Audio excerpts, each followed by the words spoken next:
Alright, so we're playing a drinking game to Rachel Hollis's. Where do we even start? What do we even say? You guys asked for it. Documentary Made for More. Documentaries. I think the main rule of the drinking game I have is that we are going to drink whenever she speaks from pulling out of the box of business guru magnetic poetry. So like whenever she reaches into the giant gaping hole inside the business guru magnetic poetry box. So business guru magnetic poetry, for those of you who have not seen some of my other business guru videos, is basically when business gurus just pull out the same words and put them together, kind of like you put magnetic poetry on the fridge and it doesn't really mean anything, it just sounds good. You did not come this far to only come this far. So like a few examples that we would drink to would be if Rachel says something like, be unapologetically yourself. If she says something like, women rise together. If she says something like, you're made for more.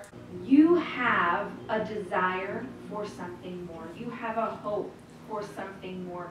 You have a spark. Am I supposed to be drinking already? I think so. She starts off, yeah. Talk about it to everybody. Or maybe nobody. Another time I think we should drink is if Rachel feigns feminism sound bites for her own personal profit. Oh, well, that's just, I'm gonna waterfall the whole Well, yeah, but what I personally... I can't waterfall for an hour straight. What I specifically mean by that is if she says something that is a known feminist talking point, but is saying it in such a vague and non-specific and non-actionable way that it becomes clear that it's really just for the sake of making her documentary a piece that can pander to the fake woke crowd. You know what I mean? So like if she says something like... And by the way, I love that there are guys here. I'm mostly going to talk to the ladies. We've been dealing with it for like 500 years. You can handle it for 50 minutes, okay? If she says something like that, while meanwhile she's charging... You should see the prices for this conference that she has. What are the prices? So I looked into this. I looked into this because I kind of wanted to attend this conference so that I could go and do a review of it. Mm-hmm. I wanted to like infiltrate it, kind of maybe not record it secretly. I feel like I'd get kicked out pretty easily for that. But I wanted to be able to do an in-depth review of what goes on there. Mm-hmm. But the cheap seats are $300. So the cheapest possible ticket. The most expensive ticket... That's the price of empowerment. Rachel sells empowerment! I want you to guess, how much do you think the most expensive ticket costs? $1,200. $1,800. $1,800. I was getting close. It gets you a front row seat. It gets you a swag bag. You know, and let's not forget about those great swag bags they give us full of free toys. Oh, yes. You know, funny story? I had to take a dump in my swag bag. So you can take a dump so that if you're sitting at the conference and you're just so empowered that you don't want to get up to go to the bathroom, you have a swag bag and you can just take a dump You're right empowered there. to take a dump You're right there. You're empowered to just take a massive fat Rachel. shit. Thanks, Rachel. So there's that, and then oh, Chewie. It also gets you... Oh no, Chewie's man spreading. The $1,800 ticket also gets you a photo with Rachel. So you get to meet her one-on-one and take a picture. Now you would think I get a photo that everyone would be meeting her one-on-one for these ticket prices, right? You would think that everyone would get a chance to walk up and shake her hand and say, hey, nice to meet you. No, the $1,800 ticket people get to take a photo with Rachel. So we are going to drink whenever Rachel uses business guru magnetic poetry, whenever she fakes feminism talking points for her own personal gain, and I guess if we notice any other... Oh, if she centers her business advice on being a mom. That's the third one I can think of. Can we not just pick like cult language? Get you some nuts! Hey Pam, I thought you were doing Whole30. They're gonna lick some nuts! You guys asked for it. What's up, my fellow small business supporters? It's Savvy here with Tyler, the man that you all love as much as I do. Now, we just finished watching it together. And as you can probably tell, we had a few. Day 2 is focus on never see your future. I don't.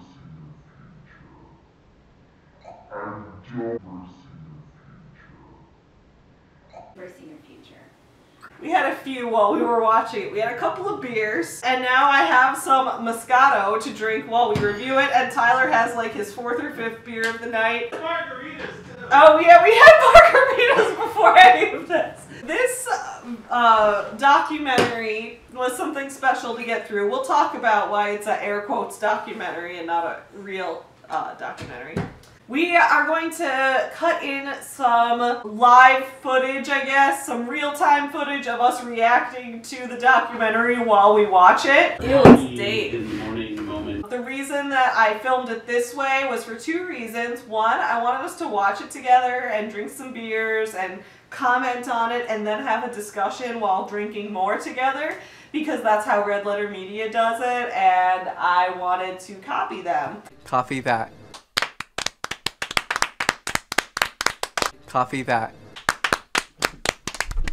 And the second reason is I didn't want to get copyright claimed on this, so I didn't do it like my normal reaction videos where I cut in footage of Rachel speaking and then me reacting, because I didn't want to get copyright claimed since this is a documentary that's on Amazon. But during that time, we're going to be having a discussion, doing an in-depth review, and I really hope you guys enjoy. Hello everybody, it's Savvy and Tyler here. Please don't forget to subscribe to this channel. Multiple times a week I put out new videos about books, writing, and small business owner life. A lot of people out there might say, Savvy, why are you so jealous of Rachel Hollis? Why are you so obsessed with her life? They stand in line for 4 hours to come up to me at a book signing. Dude, this is where people are going to come and tell me I'm a jealous bitch. I wish people would stand in line for 4 hours to see me at a book signing. Actually, no. I like that I keep my lines moving more efficiently than that. You just have to. Well, because you guys keep clicking on the videos and I get ad revenue, so what can I say? So, I guess kind of if we want to start with the broad and move into the specific. The first kind of thing I think that we can talk about with this is the fact that it's a quote-unquote documentary. Not really a documentary. Tyler, what would you call this movie? It was 90% promotional material for her conferences. It was recycled content. Yeah, like to be fair, I assume Rise has ended by the time that this was released. No, dude.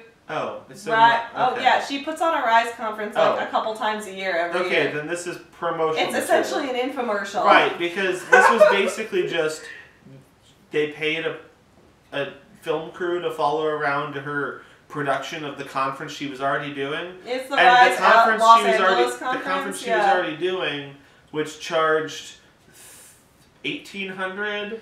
Yeah, that's what for people who were in the front areas and 300 people who were on the balcony. Mm-hmm. So for all the people who were there, she already made tens to hundreds of thousands of dollars, and then this documentary was just extra on top of that. So if you guys saw on my channel, I recently put out a video called Books with Wasted Potential. I feel like this documentary was some wasted potential because you guys know I do give Rachel the benefit of the doubt sometimes. I do like to give her credit where it's due. I thought as somebody, as a small business owner myself who puts on events, not business guru, personal development events, but I put on, like I make actual events. Animal shelter fundraisers, craft fairs, those kind of things. But as someone who's very into the event world, who loves attending conventions, who's very into setting up displays and putting that stuff together, I would have loved to see like an actual documentary on this. I would have loved to see like what went into the planning of this, what her process was like for booking venues, what it was like to be on the phone, like some footage of her on the phone with someone at different venues in different cities, how she went about vetting different places and weighing the pros and cons and the price costs of saying like, oh, you know, this specific convention center costs this much for this many hours, this one costs this much for this many hours, this one includes these things, here's the lighting packages.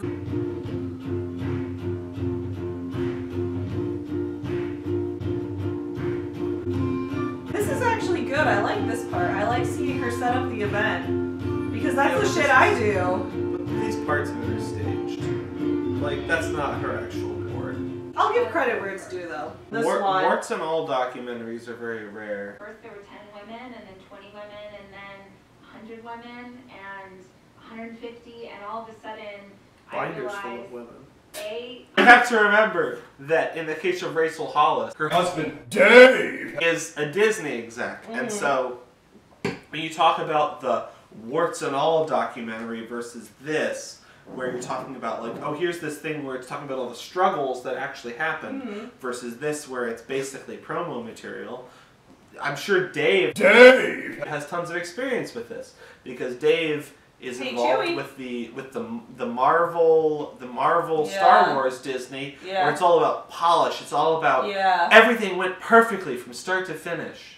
Oh, that's the image. funny for current Star Wars, but okay. Agreed. Again, that's something I've criticized Rachel for in the past, is that she's made it very clear that she's like, I don't listen to criticism, I block out the haters, I surround myself with positive vibes only, that kind of thing, which that's a terrible way to improve, because you're not opening yourself up to feedback. But two, when you come out here and say like, oh, I don't criticize other women in business because we all uplift each other, that's a manipulation tactic to shut yourself off to criticism, because you're intentionally acting like the other person's worse for criticizing you. In reality, like, I'm a critic on the internet. I also create my own things, and I'm open to people criticizing it, like, that's fine. But what I'm getting at with this is that even if she didn't want to go into the negatives, even if she didn't want to show the difficulties behind putting on this conference, you know, I don't need it to be like a reality TV show. I don't need it to be an episode of Kitchen Nightmares where we see everybody fighting as she sets everything up. I'm fine.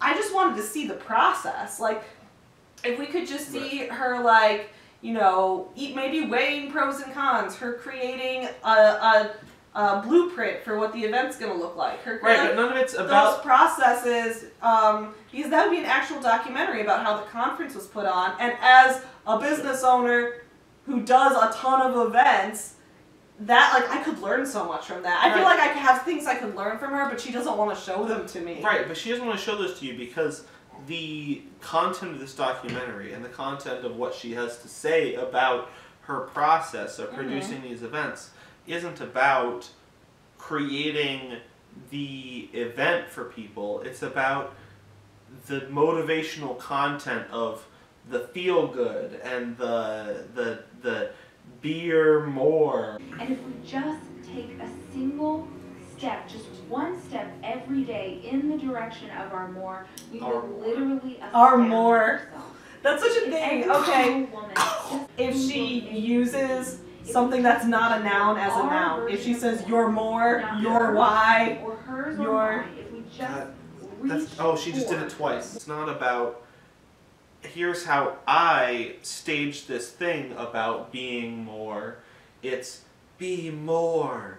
Yeah. And pay $1,800 to come to my next one. She said so much but said so little. Like, I felt like I was watching a politician up there. we would change our life. And if we change our community's sisters.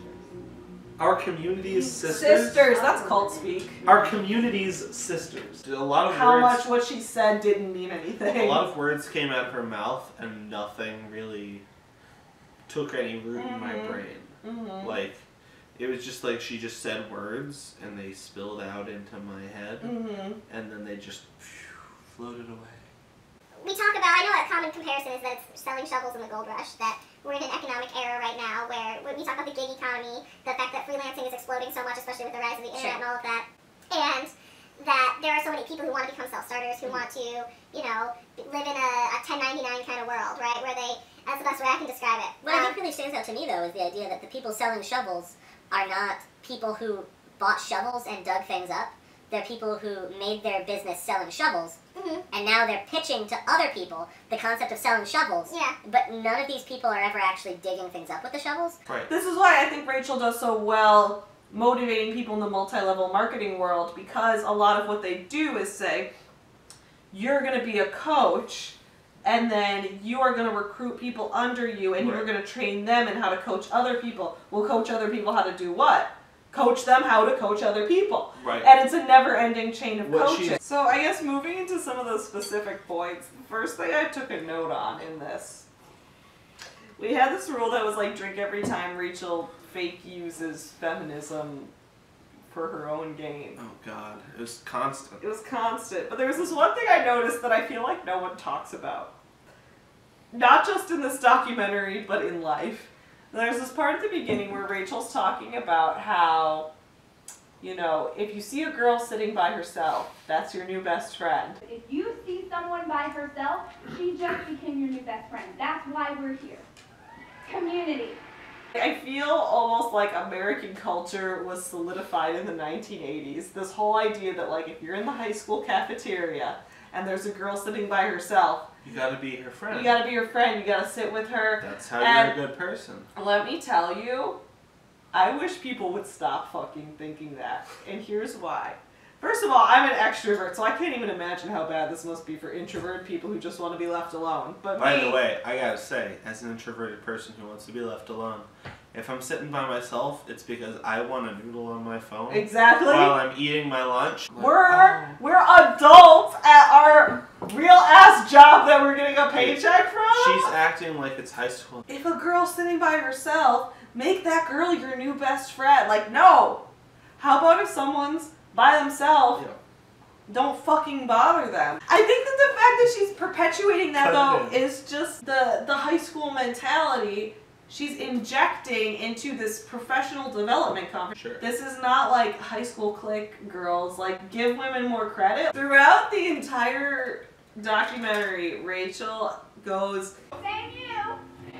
Oh! You are in. You know what, Tyler? We should just try to participate with her just to get the full experience. Same you, new mood. Same you, new mood.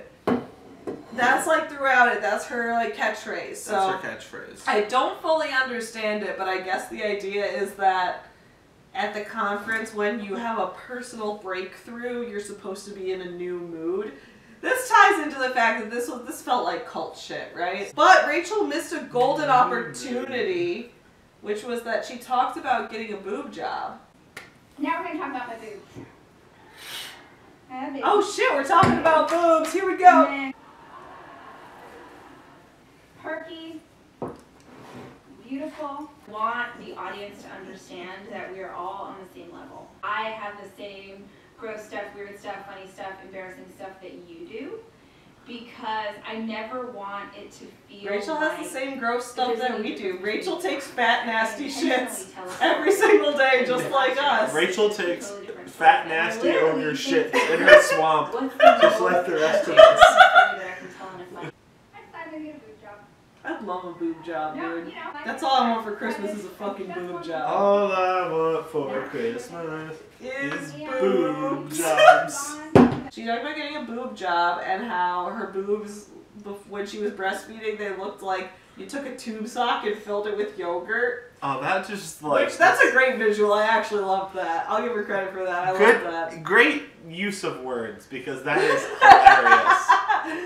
So she did that, and then I was like ready for her to go, same you, new boobs! Same you, new boobs! Same you, new boobs! But she didn't. There was never any same you, new boobs, which is a golden opportunity that she just missed. You let me down on that one, Rachel. Alright, so real quick, I want to bring up that I made a joke during this that Tyler didn't like. And I thought this was the best joke ever. I don't remember what joke. So, Rachel Hollis specifically says, You get to decide right now, today, that life is either happening to you or life is happening for you. Life is happening to you or life is happening for you. But what if life is happening you are never for going to you? get to the next place. That's between to you and for you. That's Throw that out. That's just hits blood. Don't take a note of that. That's awful. Life is happening through you. You gotta make sure that life isn't happening to you, but that life is happening for you. But what if life is happening through you? Because she said life could happen to you or for you. Yeah. But what if you split the difference and made life happen through you? That's awful, and I hope it dies. So, real quick, I want to talk about the length of this documentary. Oh God. You start wondering. Oh my God. And listening to podcasts, and you start on your own personal growth journey. You were made for more. Sick of Excellent, her Rachel. kitchen. Yeah, It's a Rachel's whiteboard. kitchen. Yeah. Wait, we're in the credits. What? Wait, I'll just. Are we gonna get a post-credit scene? Are there 30 minutes of post? Tyler, I think we're gonna get a post-credit scene. Wait. What? It says there's 20 minutes left, right? There are 31 minutes and 50 seconds remaining. Post-credit scene! 30 minutes of it? Oh, wait, we gotta see what happens. I wonder if Thanos is gonna snap Rachel into oblivion. Post-credits Avengers scene. This movie, guys, has a post-credit scene. So we stuck A 30-minute around post-credit scene. to watch the 30-minute post-credit scene. It is 30 minutes. Like the credits start rolling. The credits roll, and I thought at 36 minutes. Thanos was gonna roll up and snap. This movie is about an hour and a half of infomercial for the conference. 30 minutes Then of there's generic so Rachel Hollis. the very end. Here's the structure, right? We see some footage of the conference. We see Rachel sit in her very clean kitchen, which is not visually interesting to look at, and talk about her thought process behind the conference. Then we see clips of her on stage saying things like, life should happen for you, and life should happen through you. And then we see a bunch of those things. The very end, Rachel says, I wanted to have a finale for my conference. We see her doing dance rehearsals, and then she puts on a big finale, which is just a big dance routine. And then the conference is over, and then the credits Rachel start Hollis rolling. is also doing the dance routine. She's doing it out in the audience. And we were confused because when this ended, the credits start rolling, and we're like, there's 36 minutes left. I in looked this at my phone, Amazon there's 36 minutes left. In So the we're video. like, there's a motherfucking post-credit scene. Oh my God. This is a movie-length post-credit scene coming. And then Rachel appears on screen. Rachel does a post-credit scene where she's standing in front of her fireplace, and she talks just about like generic shit, like how you need to have the. So I guess it's not about the conference. She's like, let me teach you guys some things you would learn in the conference, since I want to give as much value as I can to the time in this documentary. Which is like, if you really believed that, you wouldn't have filled in so much empty space of you just saying shit over and over again. You wouldn't have wasted my time with all this bullshit. With all your business guru magnetic poetry that I drank to, and now I'm drunk off my ass because of you. So I kind of want to talk about the conference itself a little bit, though. I want to talk about the fact that on the stage there were 2 chairs, and there was one Rachel. Why were there 2 chairs? Why were there 2 chairs? She had the stage set up. It looked like a talk show, like a daytime talk show where you'd have a host sitting there and then an interviewee sitting there. Right. That's what you do. Right. When you have multiple chairs. But nobody was sitting in the chairs. Why does she have 2 chairs? She's one person. They're there. That's a good question. Why does she have 2 fucking comfy looking chairs? Right? Literally no one's sitting in them. I'm gonna give her the benefit of the doubt and assume there's gonna be some kind of Q&A with a person later on. We'll But see. When you have multiple chairs, it's a setup for 2 people to sit down and talk about something. Exactly. But in the context of what we just watched, Yeah. 2 people never sit down and talk about anything. Nobody ever sits down. Nobody The chairs sits down. are empty the entire time. Rachel just walks around. And then her husband, Dave. My husband, Dave. Comes out on the stage, and for some reason, I don't know if I was just too drunk to function, but when Dave showed up on the stage, suddenly there was just 1 chair. I gotta say, I speak on. Oh gosh, she's having fucking Dave speak. Nobody likes fuckboy Dave. Where'd the other chair go? Where did the other chair go? Yep. No. I don't know where the other chair went, but Dave walked out on the stage, and suddenly one of the chairs was just gone. 1 chair was removed from circulation, never to be heard from again. The chair is dead. Don't talk about the chair. The chair is dead. I won't talk Dead to about me. it, but I do want to talk about Dave's outfits. Can we talk about Dave? Rachel's husband, Dave. He shows up. Okay, his outfit. Dave. When he's on stage, His outfit is fine. It looks a lot like what Tyler wore to our wedding. Wow. No, that's a good thing. You looked right, great. but it sounds like you're dunking on me. No, right I'm saying his outfit was fine. Where his sounds like outfit you're getting shit on. wasn't fine was when he was wearing white Bermuda shorts with a long sleeve white t-shirt. I didn't do that. Dave Hollis comes out in his Bermuda shorts and matching long sleeve button up like a frat house became a human. That sounds about right. A frat house became a human being. And walks the earth. Walks the earth saying, come on up in my asshole for some PBR. How old is Rachel Hollis? Well, she and Dave went on their first date when she was 19. So, yeah, I was going to say, how old is she now? So she's 35 in this documentary. I think she's 36 or 37 now. This was made like last year. Dave was dating Rachel at 19. Yeah, he was 27. He was our age when he started dating Rachel, who was 19.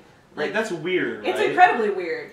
Like if, why is that not brought up more? If you were... I bring it up in like all my videos, and people bring it up on Goodreads sometimes. Why it's not brought up more, I don't know. Dave is a fucking creep, yeah. Dating a 19-year-old. He was and he was emotionally manipulating her the whole time. It's actually concerning for her. Like in Girl Wash Your Face, when she talks about like their relationship at the beginning, it seems like she's like trying to make excuses for how bad he was and like how she changed him and how by standing up for herself he's now such a better person. But really, she just like put up with his constant like. I don't know if I'd call it grooming. It's not quite grooming, but it's... It's not grooming because you're not underage. Right, but it's like... It's really creepy. Like, when she talks about, like, how, like, if she didn't act the way he wanted her to, he would be like, wow, you really showed your age tonight, and, like, would, like, make fun of how that she was younger than him and use it as a way to get her to act how he wanted and that kind of thing. Like... He's a fucking creep, and like Dave sounds like a shit. Dave is the worst. Like, I actually hate him more because like Rachel, you know, Rachel does a lot of shitty, scammy things, but like Dave has been like, you know, when we talk about like people in power who abuse their positions, Dave was a Disney executive. Yeah. He started dating a 19-year-old girl. He wasn't an executive yet at that point because he was 27, but like still, he was. Disney. He was, ugh.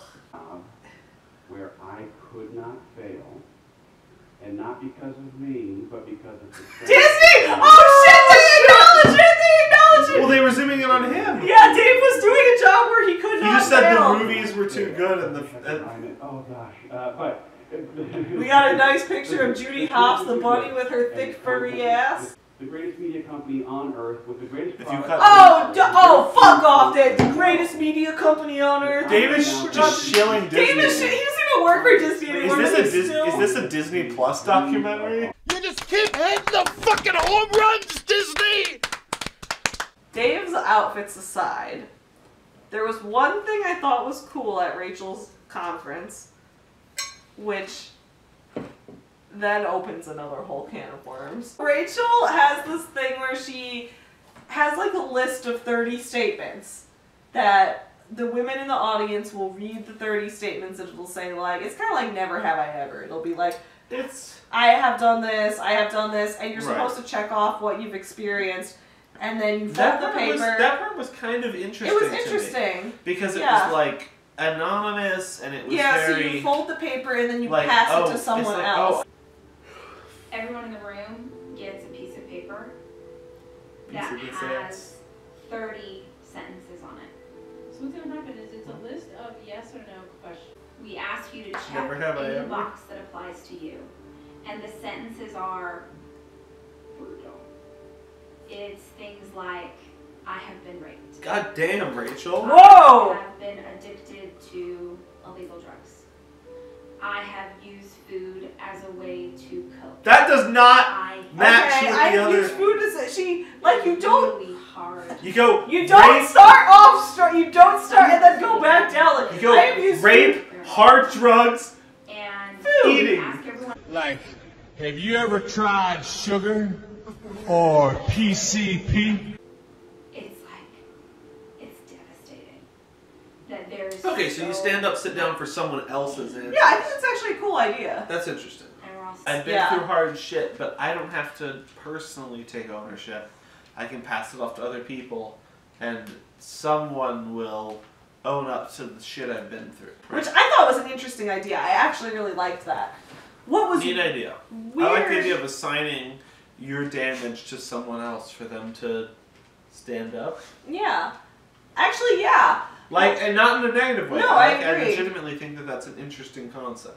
What was weird, though, is the way she described in the documentary. Normally, when you're trying to be impactful, you would describe something in terms of, like, something bad, something worse, something horrifying, right? Right. Like if you would say like if you're trying to say, oh, there's difficult things on this list, you might say like, it says things like, I've, been to the hospital. I've experienced so many deaths. Right. I've watched the world get blown up, right? But you wouldn't do it in reverse order. But the way Rachel presented it was in that reverse order. So she was on the screen being like, there's horrible things on this list. Things ranging from, I have been raped, and she starts off with rape. She opens like with she that. opens with rape, so it's like, whoa, what? And then she's like, things from I men. have an addiction to hard drugs. And then she's like, things like, I'm addicted to hard drugs. And you're like, whoa, that's terrible. And then she's like, and things like, I eat a lot of food to cope with stress. And it's like, one of these things is not like the other. And then Rachel like goes into this impactful moment where she's talking about the things she found most shocking. The one that killed me this year, I mean like, killed me. I did not know that this many women are struggling this was one of the sentences is, I hate the way I look.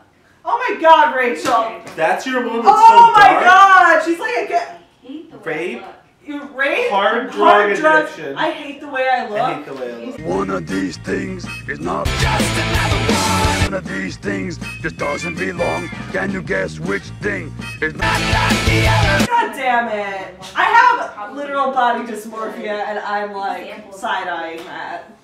Where she's like, it was so shocking when I saw all these women standing up, and she starts getting choked up and starts like crying and I like still can't get over the implication that she's got an onion in her hand. right, Tyler was bringing up like that it's like Oh, It's Always crying. Sunny and It's when so Dennis sad. carries an onion in his pocket to make himself cry. That She feels starts like Rachel crying somewhere. like she's about to say that most women in the audience were going to stand up and say they'd been raped, or most women were going to stand up and say they'd watched a loved one die. But what she does is she starts crying and she's like, what shocked me the most was when most women stood up when I said, I hate my body.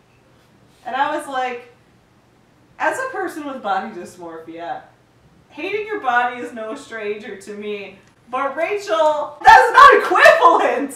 What are you doing? There are radical different standards. Oh my God! So Tyler, would Oh, you God. recommend Rachel Hollis's documentary, Made for More? No. Absolutely not. It was awful. I hated it, and I would not recommend it to anyone I know. Yeah, I wouldn't recommend this either. Yeah, I think it it was was just- a colossal waste of time, other than I drank a chocolate stout, I drank some Moscato, I got drunk with the person I love most in the world, and in that sense, I guess Rachel Hollis really just builds a sense of community and brings us all together. And Yes, it's it not is. even, like, this isn't even me just, like, I don't hate Rachel, like, I actually kind of enjoy, like, picking apart and analyzing her content, but this was, like, there was almost not that much to analyze. Right. Because what she said just said so little. It was miserable. It was just it a was just terrible experience. It was just a transcription of what she said in her conference, and what she said in her conference was nothing. Oh, dude, these lines she's saying right here are straight out of her doTERRA essential oil speech. She's reusing material. Of course she reuses material. She's reusing material from She her reuses from her material from MLM pyramid scheme speeches right here. Shit. Here's the deal. It was just like motivational quote after motivational quote over and over and over again. Nothing of It that wasn't real even value. an interesting movie. Like, Yeah. if it had been like an interesting documentary where we saw different Yeah. things happening, like I could have at least said like, this was interesting. I don't like how Rachel uses these tactics in an MLM context. Like, there wasn't even anything that I could analyze that much because it was like, all she's doing is saying basic motivational quotes and overcharging people to hear them. Right. There was no real it was really just not interesting. It was miserable. Yeah. Thank you for going through this miserable experience with me. You know I love you. Was it worth it? I don't know. If you guys thought it was worth it, just let me know in the comments below. Tyler doesn't think it was worth it. Thank you guys so much for watching this. If you want to check out my videos and do reactions to them and figure out if they're worth your time, you can just go ahead and subscribe to this channel and watch all my videos. Make your own reaction videos to them. Tell me where I've been useless and wasting your time. I'd love to know. On top of that, if you would like to give me a shitty book review, if you want to do a rant about me the way I ranted about Girl Wash Your Face, just go ahead into the comments below. I've got my book, Sculpt Yourself. That is a new adult LGBTQ novel. You can go ahead and read that and tell me what you hated about it. You can tell me what parts of it bored you. You can do a review that just tears me the fuck apart. I've got my YA novella Beauty King. You know, I wrote that years ago, so if you want to tear me apart for that, I'm sure there's some stuff in there that I'd even cringe at. She go would ahead. love to be dunked on. Just dunk on me, you know, just react to me. I'm so desperate for attention. Just tear me apart. Anyway, I will see you guys all again soon. But in the meantime, don't forget to support small businesses. Happy Friday, everyone. I love you.